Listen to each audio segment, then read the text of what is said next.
Hi, thanks for joining us again on the Doctor Podcast Show. This is episode number 72. We really appreciate you tuning in.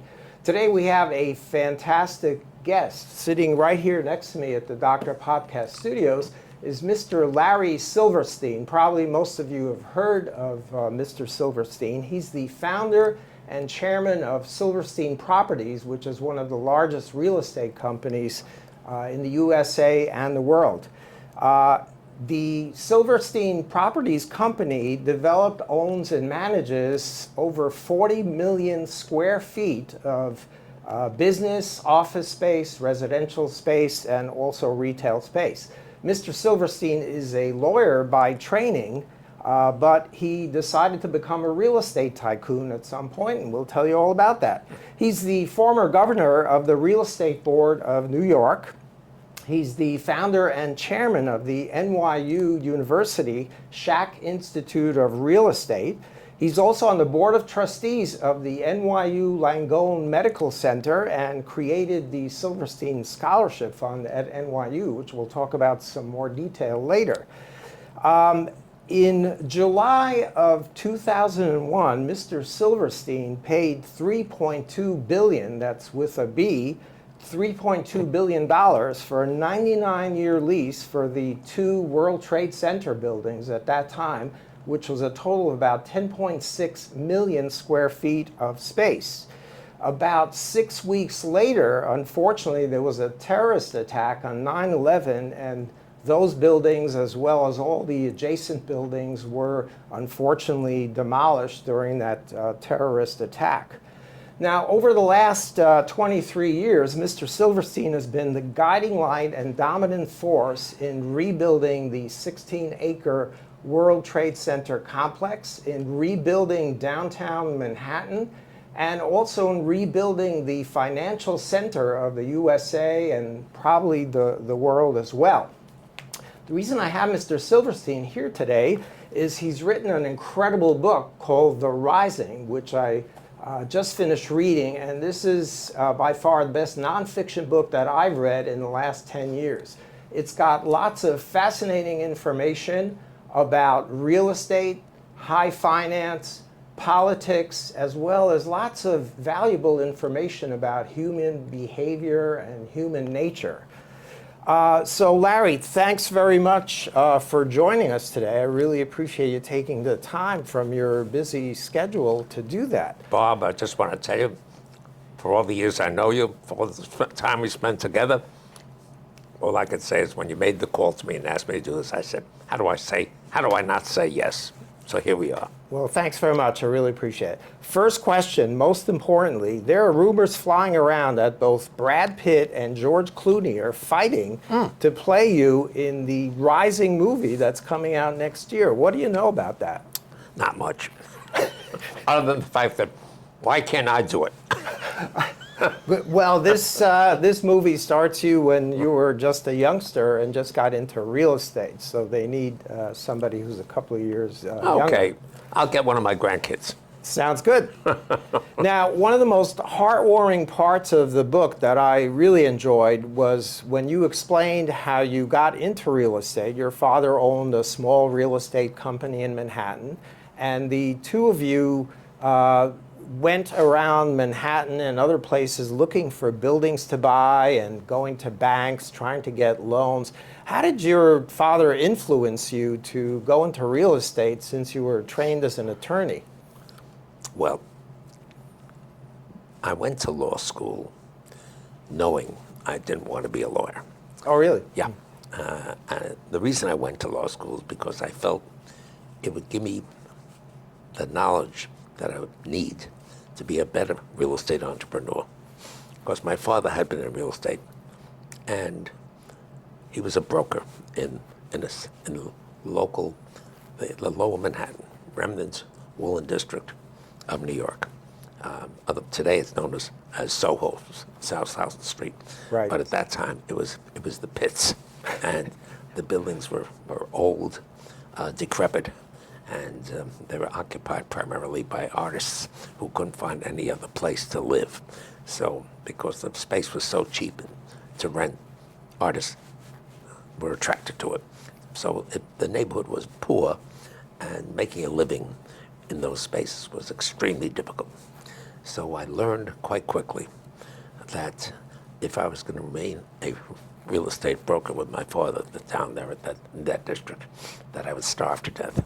So I finally said to my dad one day, I said, you know, I want to be a husband. I want to be a head of a family. I want children. And doing what we're doing is really not productive. So I said, we have to become owners, because the owners are the ones who make the money. And I said, I want to make money. Right. And so my father said, but we have no money, we have no assets. How do we do this? Right. So just at that time, two people came along, Harry Helmsley, a broker, and Lawrence Ween, a real estate lawyer. They acquired the Empire State Building. And they did it by going to 5,000 investors to each invest $5,000 to become a limited partner in the ownership of the Empire State Building. And it worked for them. So I said, Dad, why don't we do something like they've done? He said, well, can you figure it out? I said, I don't know, but I'll try. So I did figure it out. It didn't take too long to figure it out, what they did and how they did it. So I finally said, let's find a building that we can buy. And sure enough, I went around looking for opportunities. And I remember finding one on East 23rd Street, which at that time was another Pittsville. It wasn't very good, not very attractive at all. The building was old, decrepit, heavily vacant, seedy, not clean. Certainly no modern aspect of it at all.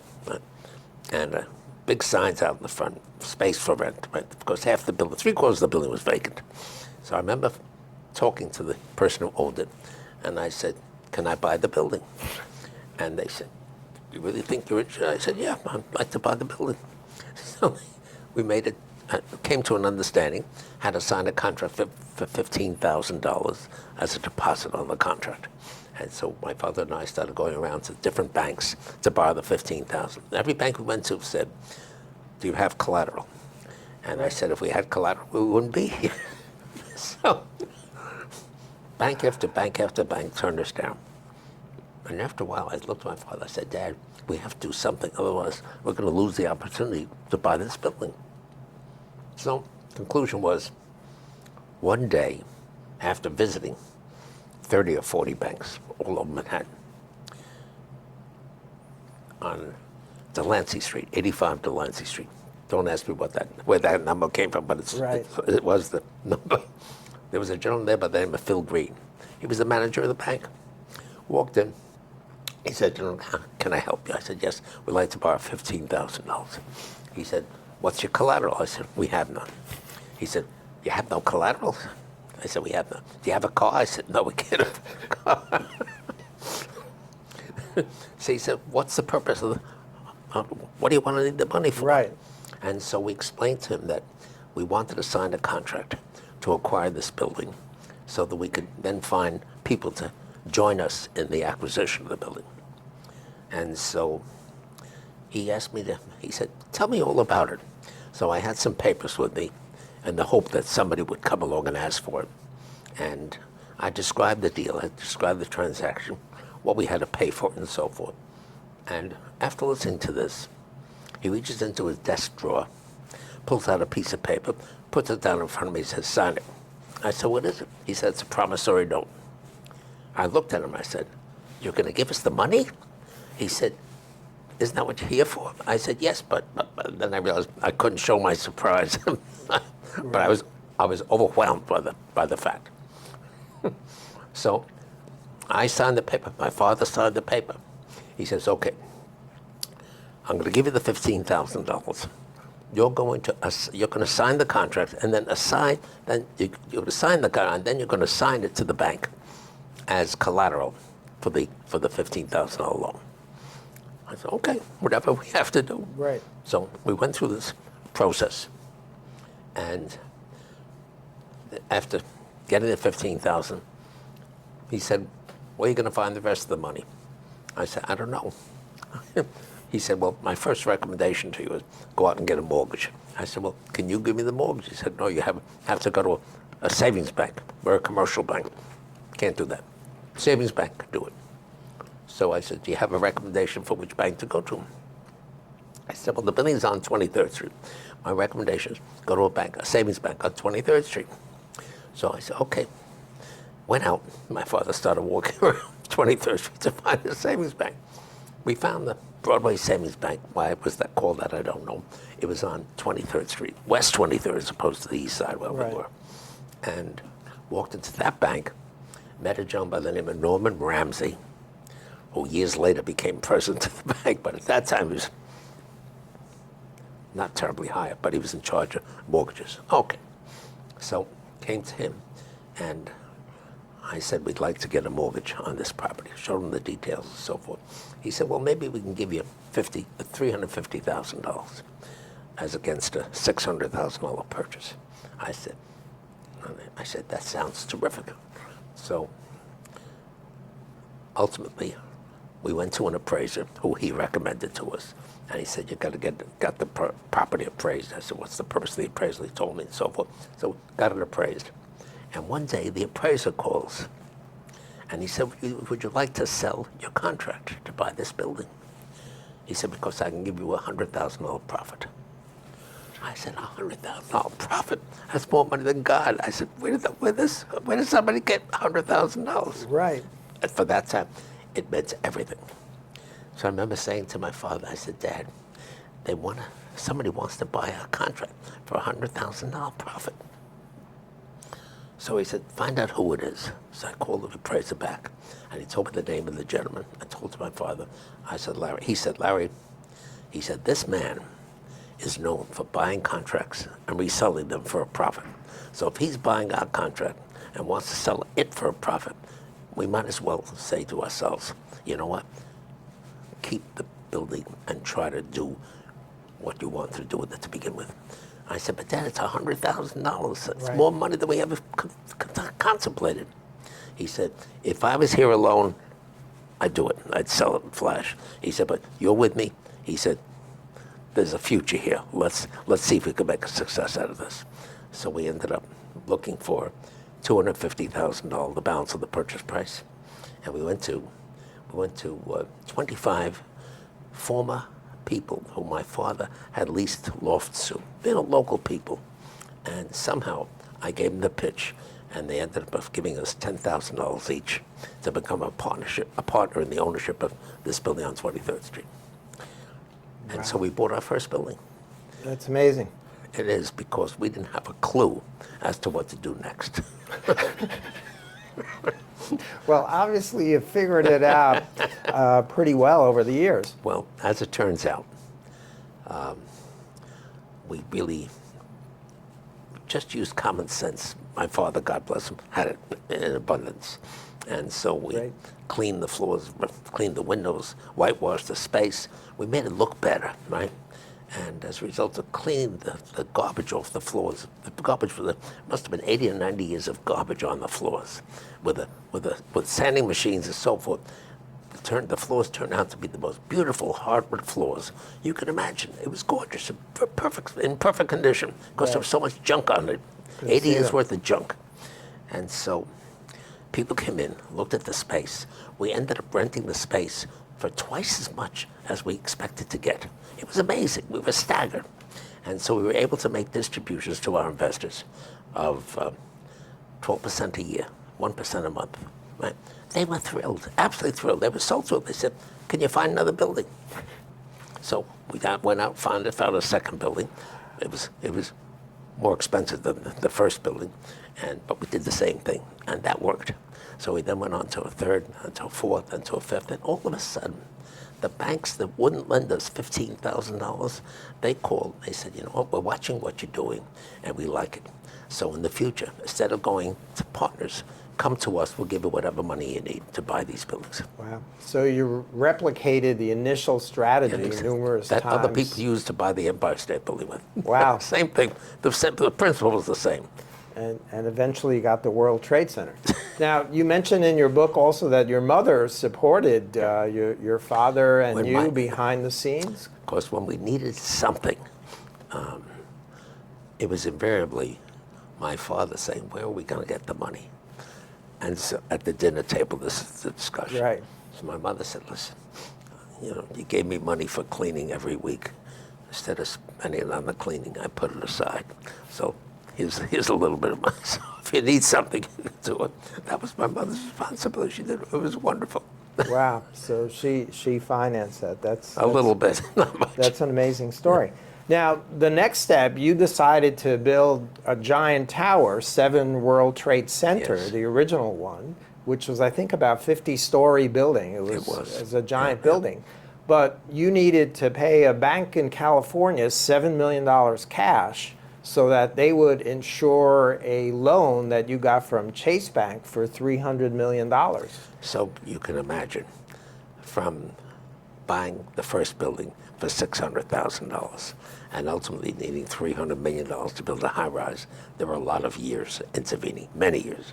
My father had long since passed away, and the buildings that I became involved with became larger, more expensive, and we learned how to take a building and modernize it and make it look better, but the space became much more valuable. It was called reusing a building. So we took loft buildings for manufacturing purposes, converting that to office space, and we were able to did very well with those because you could buy the loft buildings cheaply, and when you replaced the loft tenants with office tenants who paid much higher rents, the building values skyrocketed. So we had the capability of presenting whatever the banks needed by way of collateral. So we had significant collateral by the time a $300 million acquisition came along to build. But it sounds like you were a huge risk taker and super confident and always optimistic. You mentioned that word optimistic in your book repeatedly. No matter what happened, no matter how things went wrong, you were always optimistic that eventually it would turn out okay and right. How did you get that kind of attitude towards your work? My mother was a pessimist. She said, don't talk to strangers. My father was an optimist. He said, talk to strangers all the time because you'll learn a lot. So I followed my father's recommendation, and it held me in very good stead. Made all the sense in the world to follow his advice. And his attitude was the glass is always better half full than half empty. Right? My mother's was, it's half empty. Terrible disaster. Right? Different attitudes. How the hell they stayed together all the years they did, quite amazing. Nevertheless, when the opportunity came to acquire the Keystone site at the original World Trade Center, Twin Towers, back in 1980, the Port Authority decided at the last minute they weren't going to build the building. They put the foundations in for a 40-story building with 25,000-foot floors. So it was a 1 million square foot building. So there was an opportunity to buy it, public auction. So I succeeded in winning that auction. And the result is I had the right to build a 1 million square foot building. As it turns out, I went to a friend at J.P. Morgan, a bank that was close to the site at the Trade Center. And I said, Jim, I've got an opportunity to build a 1 million square foot building. Can you use it? As it turns out, he said, I can use a building, 1 million square feet, no, but 2 million square feet, yes. I looked at him and said, 2 million feet? He said, yeah, can you expand the site? I said, I don't know. I went back to the Port Authority. I said, gentlemen, I've got a potential user for 2 million feet. How do we make this building bigger? Right. Instead of 1 million feet, 2 million feet. It became a very fascinating exercise because, as it turns out, the Port Authority, when they put the foundations in for a 1 million square foot building, they put inside the foundations a Con Ed substation that provided all the electricity for Lower Manhattan. So, first thing I said, what do we have to do to make this building support 2 million square feet instead of 1 million feet? They said, well, you have to go to Con Edison to get their permission. And they said, it'll never happen because the risk if you screw up somehow, the risk of all the lights going out in Lower Manhattan, you'll never succeed. Right. So I said, okay, I'm going to try. Went up to Con Edison, sat with the chairman, Chairman Luce, at that time, and I told him what I wanted to do. And he said, Mr. Silverstein, do you realize that this substation provides all the electricity for Lower Manhattan? And if you screwed up for any reason while doing the new foundation for a high-rise building, there isn't enough money in the world to cover your cost, your exposure, your legal exposure, and then our legal exposure. Right. So he said, we couldn't possibly do that. And then he said, your last name is Silverstein? I said, yes. Larry Silverstein, yes. He said, aren't we suing you? As it turns out, I said, yes, you are. I said, but we are, at that time, we also owned a building on West 42nd Street in Manhattan, a large building which we were improving significantly for higher rents. And we decided to put in a cogeneration plant in the building. At that time, the federal government they encouraged cogeneration plants for individual buildings to save on fuel oil and so forth, the use of fuel oil. And electricity was in short supply, and so they needed owners to do this. And the benefits were enormous. So I remember telling this to the chairman of the Con Edison, and he said, Mr. Silverstein, he said, you're a public utility, and we're the only ones allowed to be a public utility, so therefore you can't do this, and we're suing you to stop you. I said, Mr. Chairman Luce, I said, no due deference. We're not a public utility. I said, because we're doing this just to provide electricity for our own tenants, nobody else, no other place, just electricity Right, for you're use not in this selling building. it, right. And so we're not a public utility, we're totally private. So he said, well, we're going to stop you. I said, it's unfortunate. I said, but I really do believe we're going to succeed. He said, well, we're going to prove you wrong. I said, okay. I said, but let's get back to the substation. So all this, it ended up, it must have taken about 20, maybe 25 meetings with not just the chairman, but a whole group of engineers at Con Edison. Now, I don't remember the argument that I used to convince him to allow me to do what I wanted to do. The one that I do. Must have been good, though. It must have, so I went to write the book, I went to every source I could find. Everyone who was involved in that transaction, they're all dead. There's no one around. So how I convinced, I just don't, I have no recollection of whatsoever. The only thing I do know is that when all was said and done, the basis for allowing me to do it was to extract one pile at a time. There were batter piles at that time for a 1 million square foot building. I had to take that out of the ground and replace it with a pile that was capable of supporting a 2 million square foot building. And there were a whole series of piles. So they gave me the right to try one at a time. And if anything happened with any one of the piles, that was it, finished, done. Wow. Right? So we went in and started to extract one pile at a time and replace it. And the first one worked, the second one worked. And as it turns out, we were able to do the whole bunch without any problem whatsoever. And that gave us the basis for a foundation that could support a 2 million foot building. And we proceeded to build a 2 million square foot building. Now, to do that, I needed $300 million. Not inconsequence. Now, did I have $300 million? The answer is no. But the banks did. Right. So you go where the money is.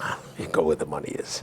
And through a series of contortions and so forth, managed to get the Chase Manhattan Bank to lend me $300 million, with which I built the building. Now, I signed personally for it, which meant if, God forbid, anything happened, I'd have to pay the $300 million, which I didn't have. And I remember coming home and telling Clara what I was doing. She said, sweetheart, do you think that's a good idea? I said, well, it's a risk. She said, is it a risk we can afford? I said, honestly, no. I said, but, I said, I believe I can build this building for the budget that I set forth with the bank for $300 million. I really think I could build this building and might save some money on the way up. And I said I could build it in a time frame that makes it logical and could make it profitable if I could find a tenant. And J.P. Morgan indicated they might have a use for 2 million feet in this building.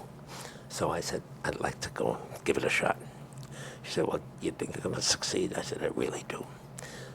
So she said, okay, darling, whatever you think.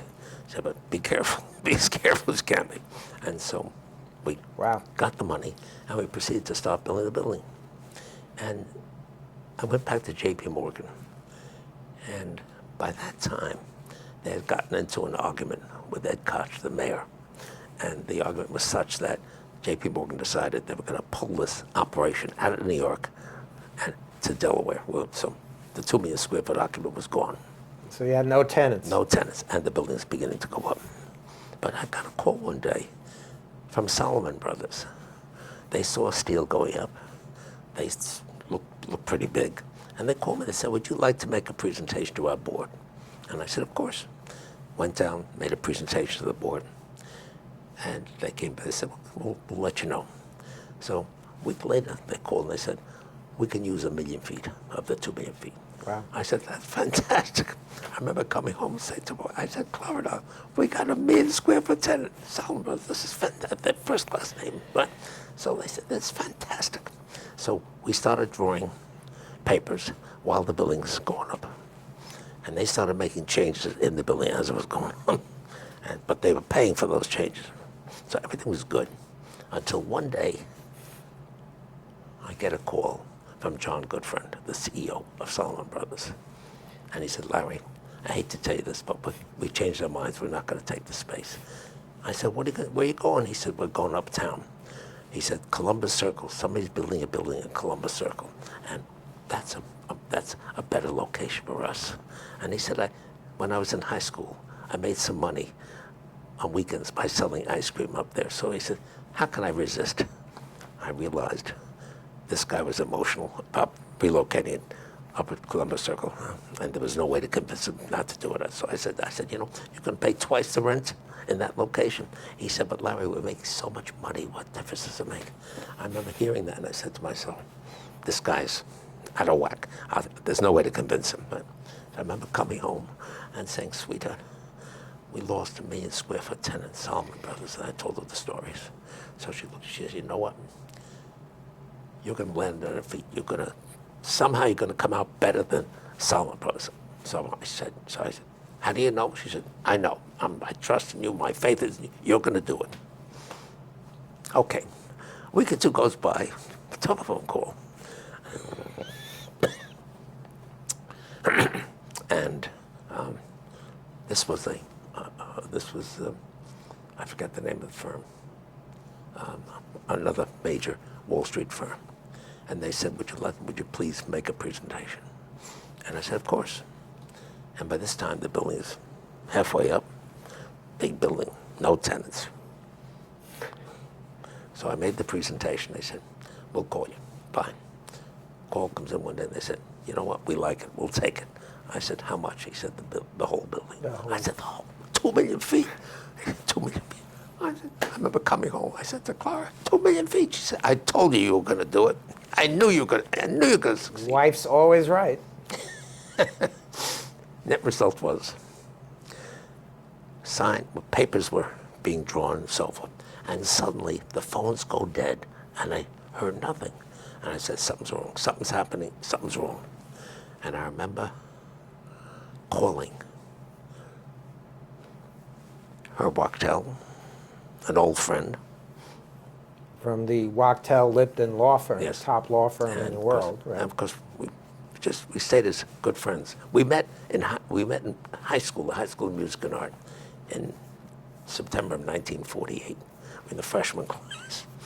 And we stayed good friends all those years. That's so great. Herb became a first-class lawyer in a first-class, he organized a first-class firm. So I said, Herb, do me a favor. Try to find out what's happening here. If you hear anything, let me know. And then I called the Chase Bank, and I said, Jim, do me a favor, can you find out what's going on? Because everything went dead. And then I called Larry Tisch, who at that time was chairman of the board of New York University, because I got to know him by virtue of being a member of the board of trustees at NYU. So I got a call back from the chairman of the Chase Bank. They loaned me $300 million. They heard what was going on. Right. It turns out there's a fellow by the name of Ivan Boesky who turned state's evidence against Drexel. Yes, Drexel Burnham. Right. They turned state's evidence against Milken.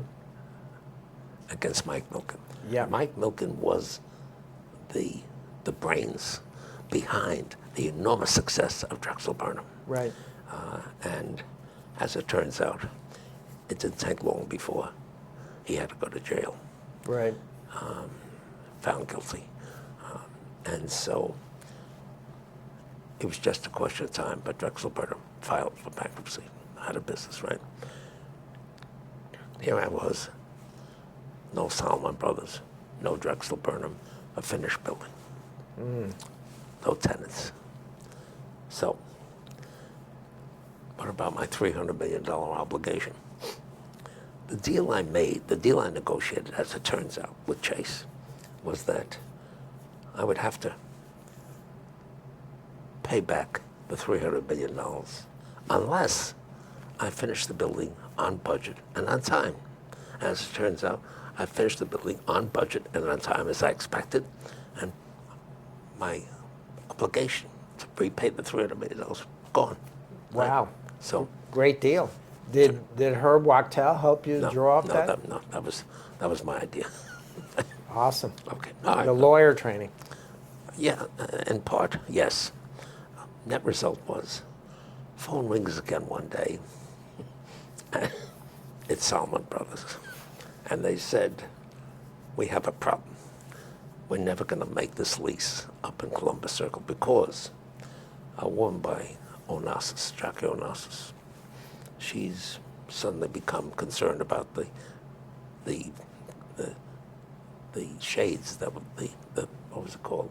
The clouds, not the clouds. The shadow from the building? No, the shades caused by the towers Right. to be built to Columbus Circle would block the sun.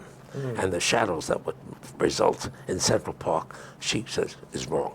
So she's suing us, and she's suing the city, and she's suing the builder. And he said, we've come to the conclusion that that building will never be built. So we want to come back to our deal with you. So would you please make the deal with us? And I said, well, I make the deal with you. Only by this time, Wow. instead of taking 1 million feet, they took 1,300,000 feet. Not bad. Right, not bad. So I remember saying to my wife said, see, I told you, I told you everything was going to work out. Right. Okay. So once we leased to Salomon Brothers, it was just a question of time till we could lease the balance of the whole building. building. It became an enormous success.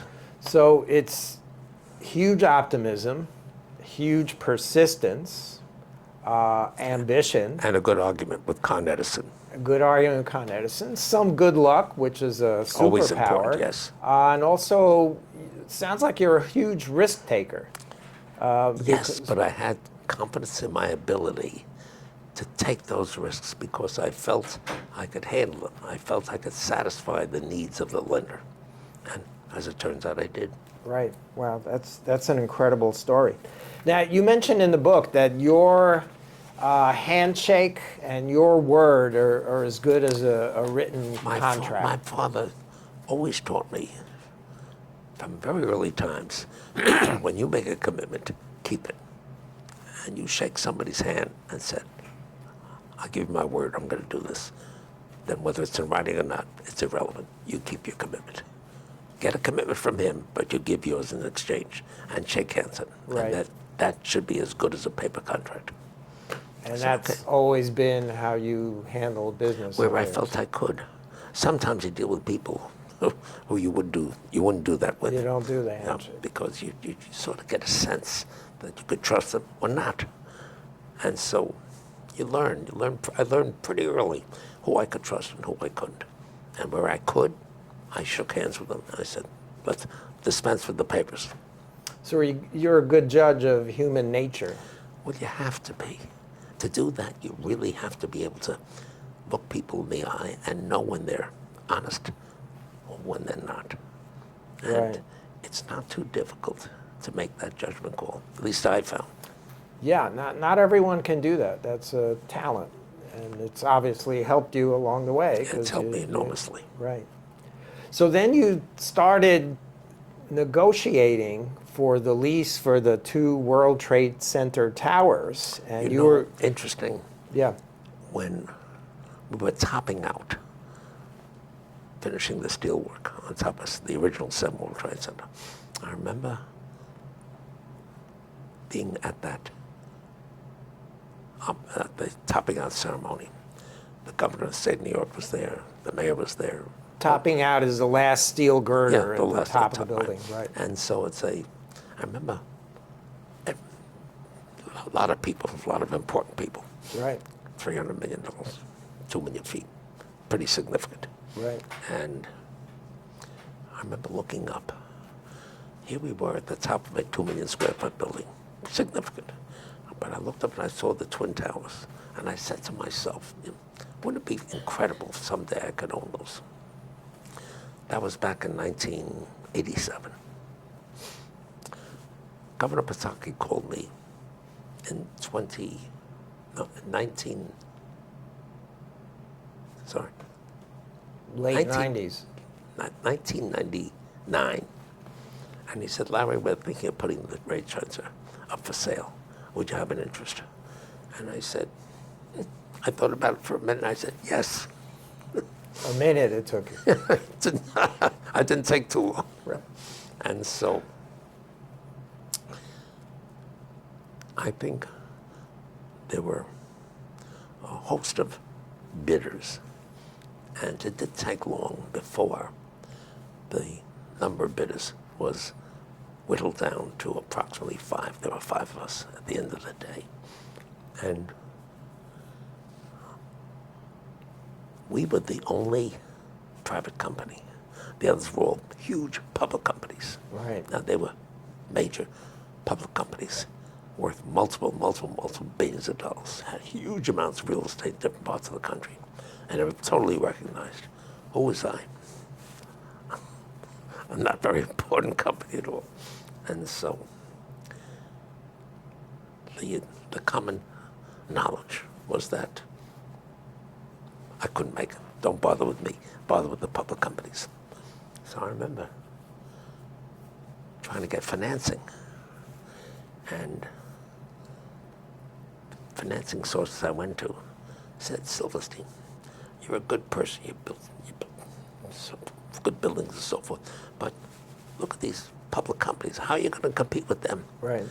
I said, I think I have an edge over them. And they said, well, how could you say that? I said, it's simple.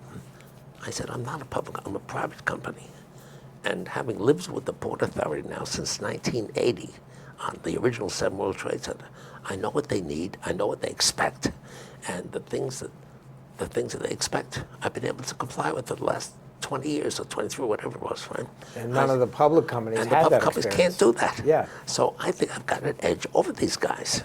Plus, the Port Authority is difficult to work with, as you mentioned in the book. But at least they know me. I've established a rapport with them, and things. It's a very successful relationship we've had together. Right. So I said, I think I can do this, and I think I can beat them. So it turns out, the five of us ended up coming down to 4, coming down to 3. I was there, 2 others. Public, the others. The night, maybe a week, maybe 5 days before the 31st day of January of '01, there was a dinner, a real estate dinner. And everybody at that dinner, the conversation, that whole place, Trade Center. Right. Silverstein, what are you wasting your time for? You don't have a clue. Give up. I listened, and I learned, you know what? White noise, block it out, forget about it. So that night, I remember being at a dinner party, this real estate dinner, and the host distributed to each one of his guests a bottle of wine from his winery out in California. And I said to myself, I sent my driver home because he's a family with young people. So I said, you go home, I'll walk home. It's a cold night, but a beautiful night. I'll walk home. So I took this bottle of wine that was in a special container, and I put on my heavy winter coat, muffler, put the wine bottle in, crocked my arm, and started walking home after the dinner party. Get to 57th Street, Madison Avenue, green light ahead. So I'm crossing the street with everybody else, and out of nowhere comes a car driven by an alcoholic, slammed into me. Next thing I know, I'm lying on the ground. The pain was the most excruciating pain I'd ever had. And I thought I'm a dead guy. I'll never make this. And someone comes over, leans over me and says, don't move, an ambulance is coming for you. You could be okay, don't move. So I couldn't move anyhow, the pain was terrible. Right. Sure enough, ambulance comes, they start getting me on a stretcher. The pain was terrible.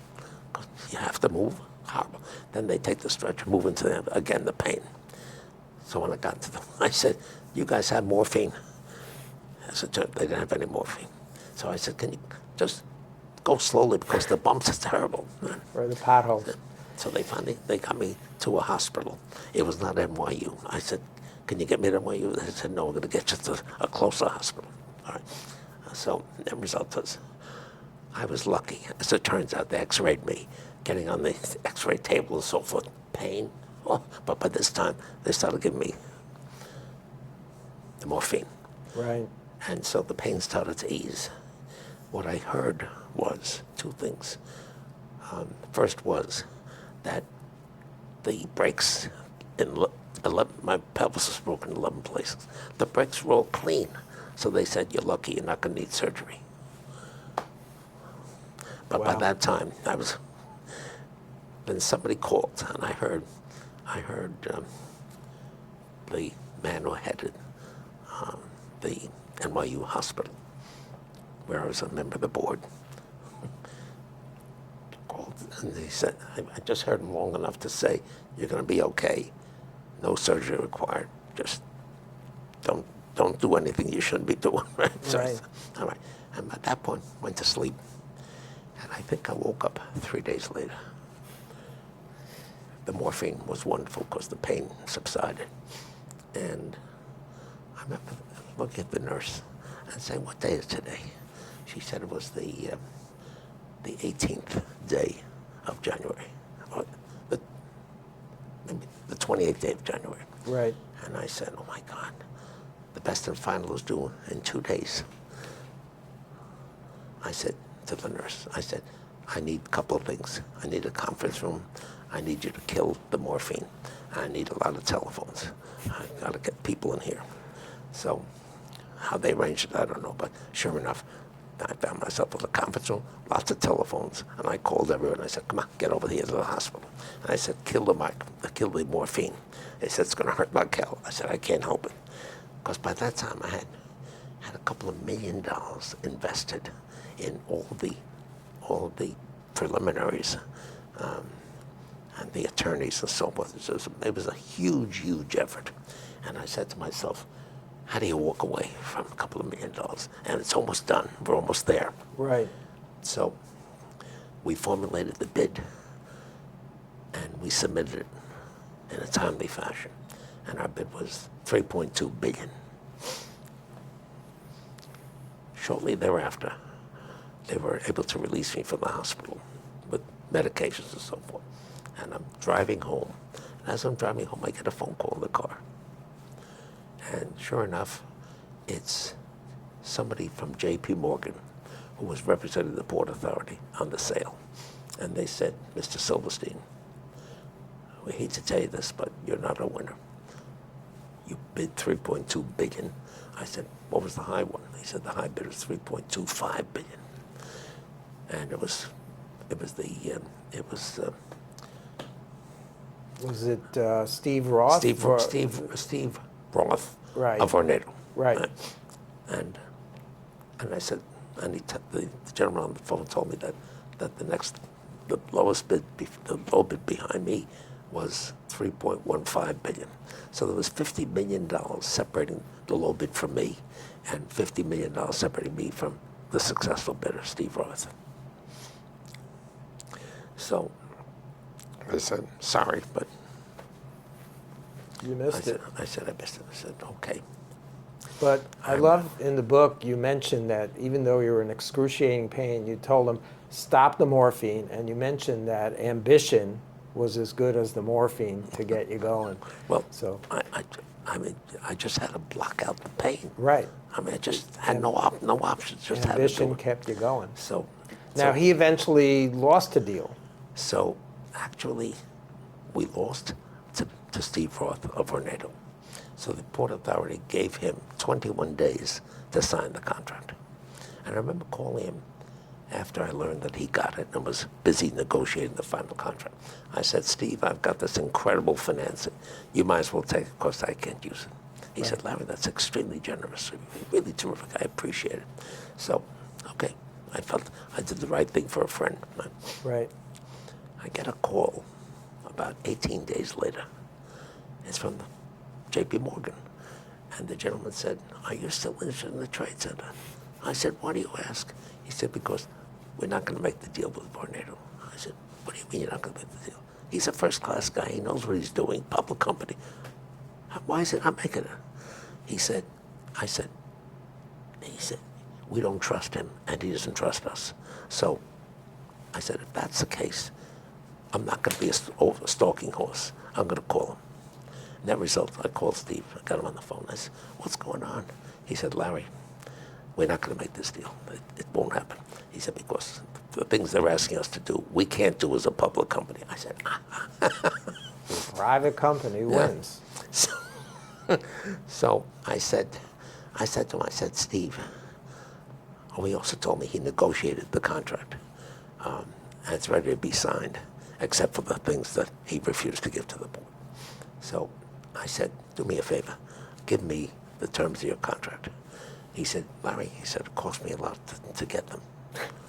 I said, are you asking me to pay for them? He said, yes. I said, Steve, thank you very much. Good luck, goodbye. I hung up, disappointed as hell. And when I said, after you had helped him. Yeah, and I said, I gave you my financing source. He said, Larry, you're just a more generous guy than I am. Okay, so I hung up. I remember that, and called back J.P. Morgan. I said, let's go. I said, but I want the same terms that Steve negotiated. He said, we can't do that. I said, yes, you can. I said, because I know. I said, at this point, I've spoken to Steve. I know the terms, so, which I didn't know. They said, okay. Clever. So we benefited from all of his negotiations. Net result is we closed the deal. Wow. And of course, about 7 weeks later, 9/11. Yeah, so this is the most fascinating story. Tell us about how Clara saved your life the morning of the World Trade Center terrorist attack. I found there were one of the reasons for buying the Trade Center, probably the key reason. There were 40 tenants occupying 7 million square feet of the 10 million feet of space. 40 tenants, 7 million feet. They were big tenants, huge tenants, right? Right. Multiple floors, millions of feet, just a really extraordinary opportunity. And the rents that they were charging there averaged $35 a foot. This huge building where the views went on forever. $35 a square foot made no sense to me. I had just closed in another building we owned at 140 Broadway. I just closed a deal with with Harriman, Brown Brothers Harriman for, I think, 500,000 feet. And I think we charged them $50 a foot. Now, those were the lowest 20 floors in the building. The views were lousy. Right. Got 50 from them for lousy views, whereas $35 a foot for the Port of. It made no sense. And I said to myself, there is enormous potential here. That's why I wanted to buy it. So I started meeting with these major tenants to learn what their needs were and become friendly with them.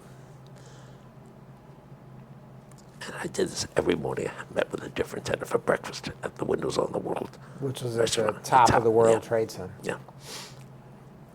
So I did the same thing on that morning, 9/11. Got dressed to go downtown for the appointment. And Clara comes along, she says, sweetheart, you can't go. I said, why can't I go? She said, I made an appointment for you with a dermatologist. You have light-colored hair, fair skin, and you must go, must go.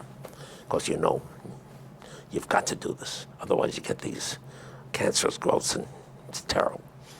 So I looked at her and I said, sweetheart, I'll go next month. She said, you canceled last month and you canceled the month before. You cannot go in. You've got to go to the dermatologist. She started getting upset and angry. And I looked at her. By this time we were married only 45 years. And I said, sweetheart, don't get angry. Don't get upset. Please don't get angry. I'll go. Whatever you want me, I'll go. The words are yes, dear, I'll go. But don't get upset, please. Right. So shortly thereafter, we got a phone call from our captain on the boat. Our boat was up at Hudson Piers. And so he said, is Mr. Silverstein all right? And Clara said, yeah, why do you ask? He said, turn your television on. Turned it on just in time to see the North Tower in flames. And the South Tower, we watched a plane come around and hit the South Tower. At that point, we knew we had an unmitigated disaster.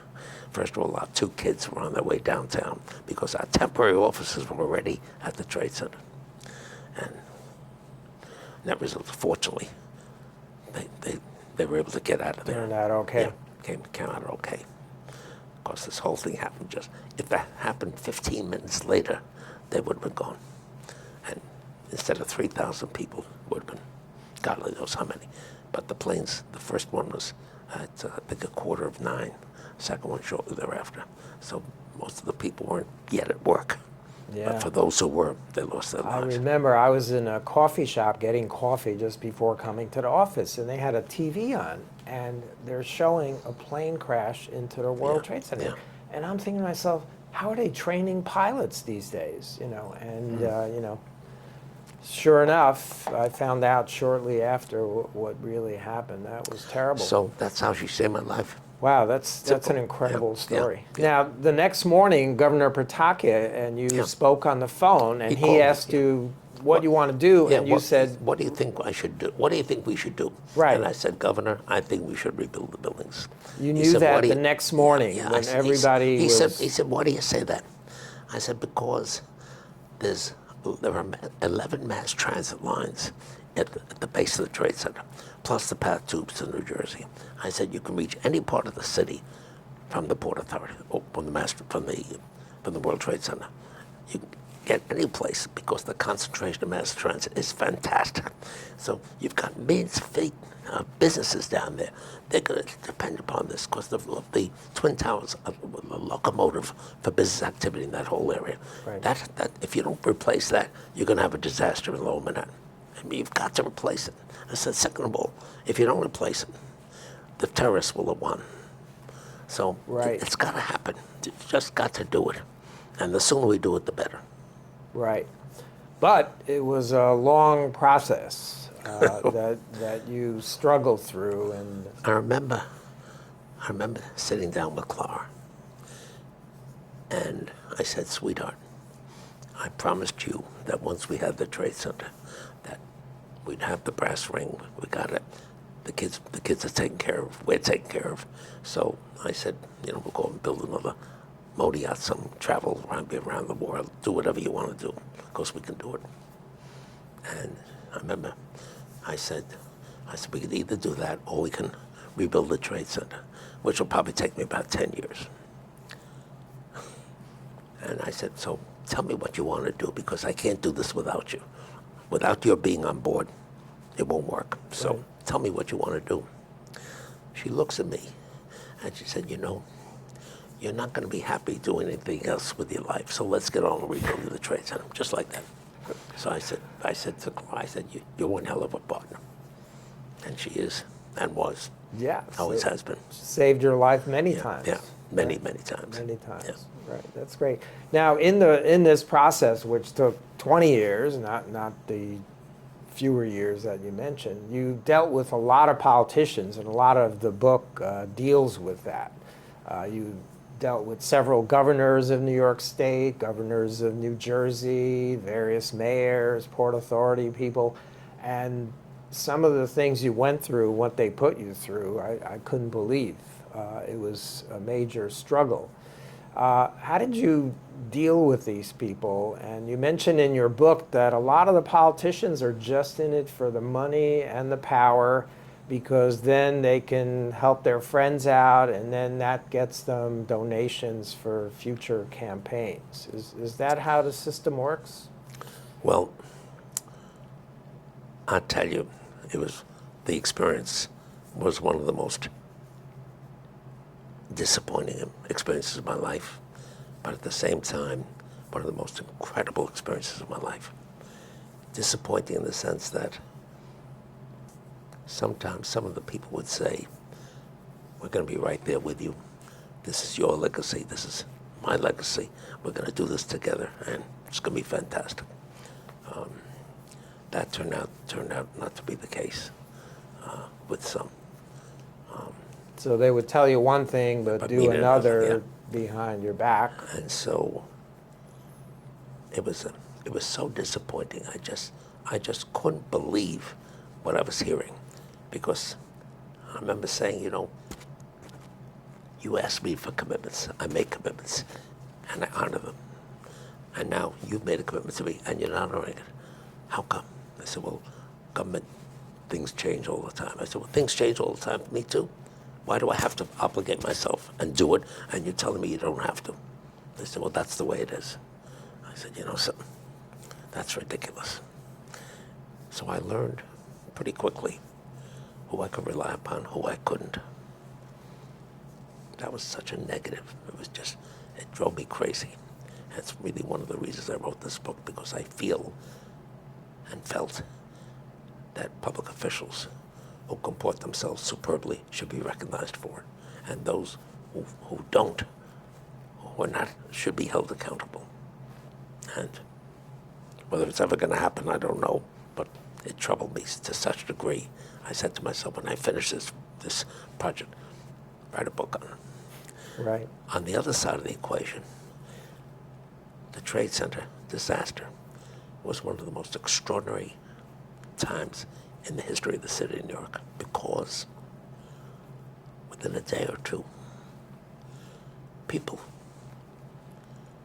total strangers, would come down the West Side to the Trade Center to try to help save the lives of people who they didn't know. Right. No relationship of any kind. They just knew there were people down there, and they tried to figure out how to get them out, save their lives. And this went on for a number of days, and after a while, it became, forget about saving their lives, just finding them and taking their remains out so that they could have burials. Yeah. And that didn't work either. But the number of people, first from New Yorkers who didn't have a clue as to what was down there, came in numbers that were absolutely incredible to witness. It was a beautiful thing. And ultimately, people from different parts of the country came to New York for the same purpose. And the heat and the smells and the vapors that emanated from the site toxins. were toxic as hell. And some of those people probably lost their lives as a result of it. But it was, I'd say, one of the most exquisite things to watch, how people would expose themselves to this danger and yet try to help people whose identity they didn't have a clue of. It's really bad. I think it was Yeah. one of New York's most beautiful. The good part of human nature. It was spectacular. Now, you mentioned all the different politicians and talked about who you had bad experiences with and who you had good experiences with. The number of good ones seemed very little, but it seems like Mike Bloomberg, at that time mayor of New York City, was very helpful in getting the rebuilding done and creating the museum and also the memorial. Was he very helpful? Mike, in the beginning, he was not helpful at all in the very beginning. And as Seven World Trade Center was going up, I was in the process of trying to lease it, and I was charging $50 a square foot in rents. And there was an article, right-hand column, front page, I think it was the Wall Street Journal. Silverstein hampering rebuilding the trade center, charging too much in rents. Space not worth the time, more than $35 a square foot, and he's asking $50. I called him. I said, Mr. Mayor, you're doing something that's wrong. And I said, I've spent my life leasing space. I know what the value of space is, especially downtown where I have a lot of buildings. I said, you don't, I know it, and you don't. The conclusion of that is, he said, prove me wrong. And I said, I would. And then I forgot it. And I ended up signing a lease with Moody's for 800,000 square feet at $50 a foot. Next thing I know, Mike Bloom was on the phone. I said, Mr. Mayor, how can I help you? He said, I'm calling to apologize. I said, what are you apologizing for? He said, well, you proved me wrong, and I just want to tell you, I'm sorry, I apologize for it. That's admirable. I said, you know something? You're one hell of a human being to do that. Right. I said, well, you're the mayor of the city of New York. You find the time to do this with everything else you're doing. I said, I bless you, and I think it's terrific. And then I said, I have a personal favor. He said, what's the favor? I said, I'd like you to say it publicly. He said, that I'm not going to do. But from that day on, he became my strongest advocate. And as a result of that, with his help, we were able to move this thing along. Yes, it's taken 23 years, but without his help, forget it. With his help, it's fantastic. The media and press were against you a lot, but finally 60 Minutes did Yes. an episode, and that really saved you. It changed. Because I said, what's happened here is a national disgrace. And where those words came from, I don't know, but suddenly when he said, how do you feel about all this?